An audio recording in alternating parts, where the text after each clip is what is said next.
पटौरी बाजार वार्ड 2 आज 7 जून 2026 को राजद विधायक गौतम कृष्णा जो जनता दर्शन के लिए फोटो रिकॉर्ड नंबर 2 में आए हुए थे और जनता से संवाद भी करे।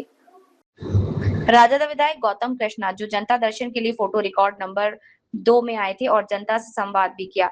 जनता की समस्या सुनी और जनता के हित में होने वाले सभी कार्यों का विवरण उन्होंने जनता के सामने रखा। जिस किसी को भी कोई समस्या थी उन्होंने अपना समस्या माननीय विधायक गौतम कृष्णा जी को बताई और समस्या के समाधान की दिशा में उन्होंने सभी जनता को स्वस्थ आश्वस्त किया कि अपनी समस्याओं का समाधान मैं करूंगा। मैं आपका बेटा हूं, मैं नेट नहीं हूं क्योंकि लोग ने मुझे एक बेटे के रूप में चुना है। लोगों का ये शिकायत भी है, कभी नहीं आई कि मैं आपका नेता नहीं, अगर हम लोगों को मैं आपका बेटा हूं। इन संदर्भों के साथ उन्होंने अपने बीते विधायक गौतम जी से बातें कही। अभी सहरसा जिला मुख्यालय 60 किलोमीटर दूर सत्तरकटिया प्रखंड अंतर्गत पटौरी पंचायत वार्ड नंबर 2 में और मेरी मौजूदगी का कारण माननीय विधायक श्री गौतम कृष्ण जी, जिन्होंने सत्ता पक्ष को चुनौती देकर अपनी परचम लहराई, जनता ने उन्हें भरपूर आशीर्वाद दिया और उस आशीर्वाद का फलोफल है उसी जनता के बीच पटना की उस तंग गलियों को छोड़कर जनता के बीच ही सदैव रहते हैं। आइए मैं आपको माननीय विधायक श्री गौतम कृष्ण जी से बात करवाता हूँ। सर, वंदे भारत रैप के मिनट पर आपका हार्दिक अभिनंदन है सर। बहुत बहुत स्वागत है, धन्यवाद। सर, आपने मोदी जी के मोदीमय व्यवस्था को तोड़ते हुए जो अपना परचम लहराया है और जनता ने जो आपको भरपूर आशीर्वाद दिया, ये मोदीमय तो हम कभी मानते ही नहीं। ये गरीबों की मजबूरी का और अपना जो ये है चालाकी से गरीबों का दोहन और शोषण कर रहे हैं। शोषण ज्यादा इसलिए मैं कहूँगा कर रहे हैं कि गरीब लोगों को सपना दिखा देते हैं कुछ और उसके पीछे उसको मटोर और मरोड़। आज महंगाई से हर लोग, आज भ्रष्टाचार से हर लोग त्रस्त हैं। पलायन बिहार का रुका नहीं है, कल कारखाने लगा नहीं है और रात दिन हर चीज महंगी होती जा रही है। तो मोदी जी का मोदीमय हम मानेंगे। मोदीमय तब मानेंगे जब गरीब गुरबा कहेगा हा, पहले बहुत महंगाई थी, अब हम लोग सस्ता में जी हैं। पहले बहुत बेरोजगारी थी, अब हम लोगों को रोजगार मिल गया है। पहले बहुत भ्रष्टाचार था, अब हमको न्याय और इंसाफ मिल रहा है। पहले बहुत लोगों को नाइंसाफी होती थी, अब हमको इंसाफ मिल रहा है। तब न कहते मोदी में। अब तो लगता है हर चीजें में दलाली घुस गया है, भ्रष्टाचार घुस गया है। तो इसलिए हम कहते हैं यह एक बार बताने की जरूरत है, इस समाज को जानने की जरूरत है कि मोदी जी और नीतीश कुमार जी गरीबों के नाम पर, सुशासन के नाम पर बस सिर्फ और सिर्फ शोषण किए। गरीबों की मुंह की आवाज को आज कमजोर किए हैं। लालू जी ही इस मामले में सामाजिक न्याय का असली प्रोधा है कि आज कोई भी गरीब गुरबा थाना में भी जाकर के अगर बोलता है, अफसर के पास भी बोलता है कि हमारा यह हक है, तो वो आदरणीय लालू प्रसाद यादव जी का ही देन है। आज सामंती विचारधारा और सामंती सोच के और पूंजीवादियों और पूंजीपतियों को जो संरक्षण दे रहे हैं, पूंजीपतियों को हजारों हजार लाखों करोड़ माफ करते जा रहे हैं और गरीब गुरबा यहाँ चुसा रहे हैं। किसानों को रात दिन लगता है कि जितना का हम लागत लगाए हैं उतना भी हमको होगा कि नहीं होगा। तो भैया इसलिए मेरा यही पत्रकार महोदय आपसे विनती यही होगा, कहना यही होगा, पत्रकार महोदय और कहना यही होगा कि लोग, आम लोग परेशान हैं, त्रस्त, और हम कोई पार्टी की वजह और ये नजरिया सेट करके लिए अभी कोई चुनाव भी नहीं है, लेकिन हम गरीब गुरबा के बीच में घूम रहे हैं। इनका दुख और दर्द को हम देख रहे हैं, समझ रहे हैं। जहाँ लोग कहते हैं कि ब्लॉक में, सीओ के यहाँ अंचल में, थाना में, हॉस्पिटल में, तो सब लोग कहते हैं कि बिना पैसा दिए काम नहीं होगा, बिना पैसा। इसी से पूछ लीजिए किसी से। ये तो बिल्कुल सत्य बात है जो अभी सत्तरकटिया प्रखंड में भी सर जितने भी किसान जाते हैं वो निराश होकर ही वापस आते हैं।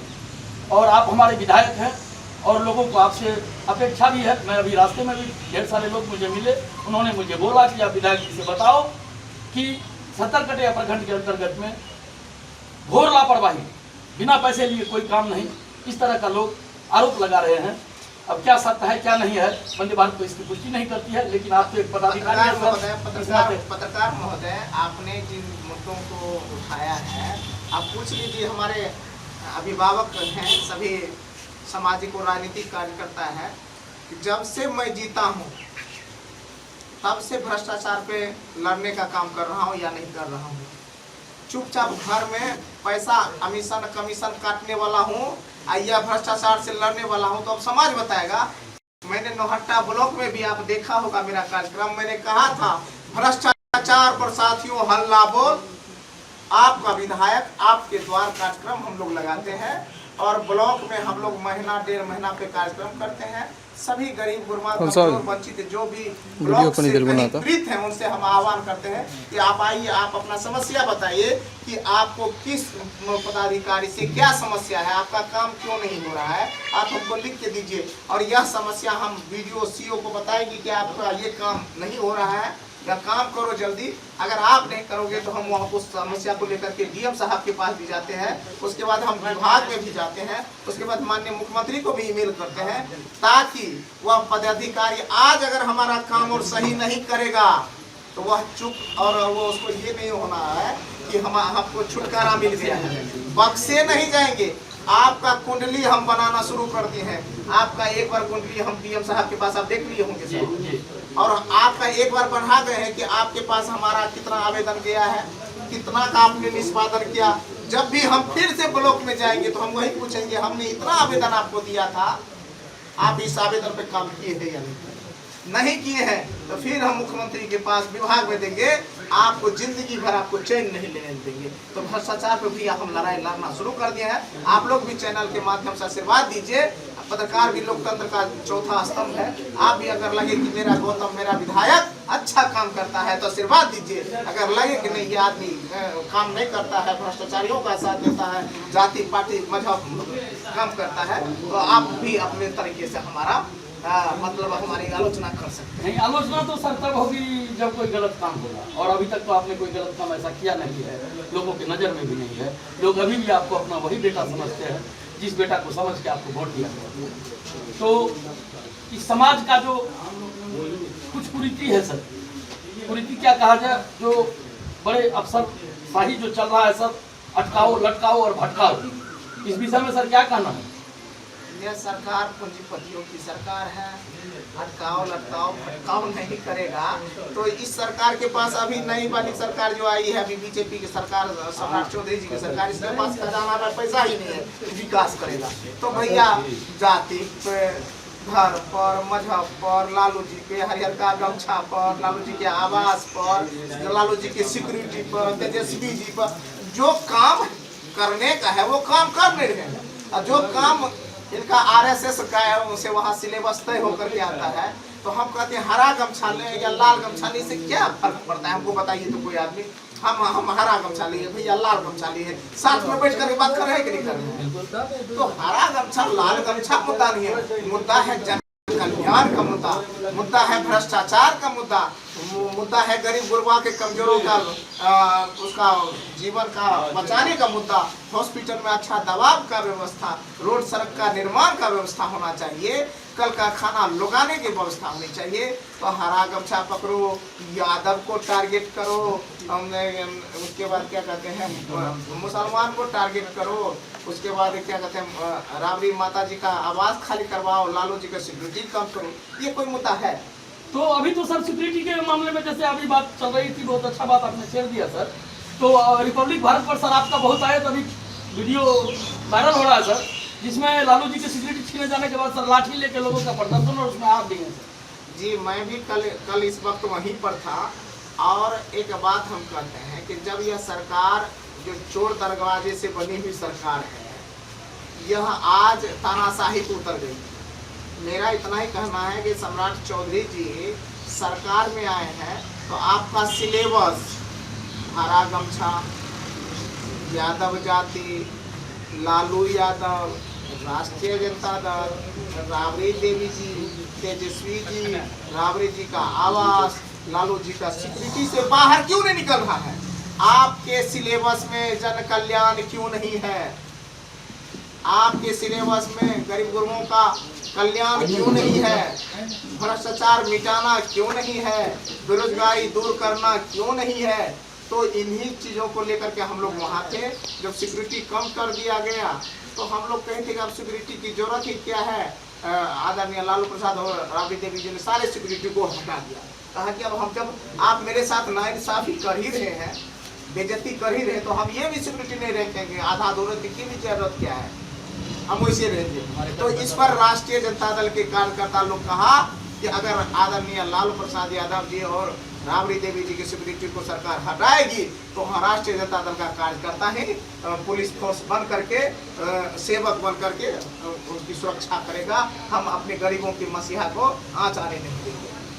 जाते जाते अंतिम सवाल सर, मैसी विधानसभा की जनता के लिए आने वाले समय में आपने क्या विकास का खाता खुद रखा है? मैसी विधानसभा के मेरे भाग्य विधाता जनता मालिकों ने, बड़े बुजुर्गों ने एक एक वोट रूपी आशीर्वाद दे करके मुझे जिताने का जो काम किया, उसके प्रति तो मैं आपके चैनल के माध्यम से प्रणाम करता हूँ, नमन करता हूँ कि इस कठिन दौर में भी हर जगह जो भी परिणाम आया हो, लेकिन मैसी के गरीब गुरबा कमजोर वंचित लोग ना जाति देखा, ना धर्म देखा, ना मजहब देखा, ना पार्टी देखा, और सब कुछ से ऊपर उठ करके उन्होंने वोट दिया, वोट नहीं आशीर्वाद दिया और जिताया। तो मैं भी वचन देता हूँ कि गौतम कृष्ण के कलम के माध्यम से, शरीर के माध्यम से, ईमान और जुबान और बुद्धि के माध्यम से जो भी होगा उसमें कोई कसर नहीं होगा। और यह नेता नहीं, बेटा बन करके आपके हर सुख दुख का खुद सब आप मुझे बताएंगे कि लोहट्टा वाली रोड का चौड़ीकरण होना चाहिए क्या? गौतम कृष्ण जाता है जिसको पता नहीं है, बिल्कुल होना चाहिए। अगर मैं बेटा हूँ, बेटा का मतलब जो घर से जुड़ा हो वह बेटा हो, जो माँ बाप से जुड़ा हो वह बेटा हो, जो जमीन से जुड़ा हुआ है वह बेटा है, जो आपके दुख से जुड़ा हुआ है वह बेटा है, जो आपकी दुख को ना पहचानता है, ना आपसे मतलब रहता है, वो बेटा नहीं है, वो नेता है। वो आया, हाथ हिलाया, चल गया। तो गौतम कृष्ण बेटा है। रात दिन लगता है कि नहीं ये रोड चौड़ीकरण होना चाहिए, क्योंकि इस पे लोग बहुत आते जाते हैं और यह चौड़ी सड़क हो जाएगी तो लोगों को यातायात में सुविधा होगी, लोगों का एक्सीडेंट नहीं होगा। रात दिन आप लोग देखते होंगे कई एक्सीडेंट होता है इस रोड में। बिल्कुल होता है। यहाँ से लोहट्टा से होते हुए पचगछिया स्टेशन होते हुए वहाँ होना चाहिए, ये बात है। इस बात को हम महसूस करते हैं। मुझे एक चीज और खटक रहा है इस मुद्दा को भी लिखा, यहाँ पे टोल टैक्स वाला लगाया आगे में, इसको कल हम उजागर कर देते हैं कि टोल टैक्स लगाया है और सब आम लोग ही इधर से इधर जाते आते रहते हैं, सब लोग। बहुत अच्छा मुद्दा है सर, और इस पर मैं कल प्रकाश डालता हूँ कि गांव घर में भी टोल टैक्स लगाना शुरू कर देगा लोग। हाईवे पे लगाया तो ठीक है, चलो भाई, लेकिन ये रहुआ चौक के पास ही रहुआ चौक, ये तो गांव घर का चौक है, यहाँ लगाया है, सुपौल में लगाया भैया। तो इधर जगह तो तुरंत यहाँ से सहरसा तो सब लोग को जाना है, फोर व्हीलर लेकर के जाना है, ट्रैक्टर लेकर के, खेती गृहस्थी के काम को लेकर के, टेम्पू को लेकर के। तो आप क्या करिए, या तो झंझट कीजिए, या तो मारपीट कीजिए, या तो पैसा देते चलिए। आप ये तो गलत बात है, ये तो गरीब गुरबा का आप खून सोच रहे हैं। यहाँ टोल टैक्स का हाँ हाईवे होता है, हाईवे ये कोई हाईवे वाला है जगह, बताइए तो आप लोग। इसकी आवाज तो सर आप ही विधानसभा में उठा सकते हैं। बिल्कुल बिल्कुल, मेरे दिल में आया तब तो भैया मैं आपके सामने रख रहा हूँ ये बात को। ये मुझे अनुचित लगा कि ये गांव घर में जा करके टोल टैक्स लगा रहे हैं। किसका खून चूसिएगा आप? पब्लिक का चूसिएगा। अब गांव घर वाला आदमी ही नहीं इधर से उधर जाता है। सहरसा मधेपुरा सुपौल वाला लोग कोई है, पहाड़ी लोग है, सहरसा मधेपुरा सुपौल, किसी की बहन वहाँ रहती है, किसी की बेटी यहाँ रहती है, कोई संबंधी यहाँ रहता है। आप क्या कर रहे हैं? इसका मतलब है कि आप खून चूस रहे हैं, ये सब गलत बात है। इसलिए कहे पत्रकार महोदय, बहुत सारा दिल में अरमान है, लेकिन कहते हैं ऊपर वाले ईश्वर कि आप थोड़ा सा भी हमको ताकत और सामर्थ्य दीजिए, मेरी बुद्धि विवेक को मजबूती दीजिए, हमारे ईमान स्वाभिमान को मजबूती दीजिए, कि मेरे इरादा को मजबूती दीजिए, कि जो मैं गरीब जनता से अपने माता पिता समान माता मालिक से जो वादा किया हो उसमें कोई कोताही न बरतूं और आपके हर सुख और दुख का हिस्सा बन जाए। चलिए, ये थे माननीय विधायक मैसी। आपने देखा जनता के सरोकार के लिए लड़ने वाले एकमात्र विधायक मैसी विधायक गौतम कृष्ण जी, जिनको जनता ने खुलकर अपना समर्थन दिया और आज वो माननीय की कुर्सी पर बैठे हुए हैं और आम जनता के सुख दुख के लिए गांव में उपलब्ध है। Vande Bharat live TV news के लिए ब्यूरो चीफ ब्रज किशोर नंदन, सहरसा जिला की रिपोर्ट।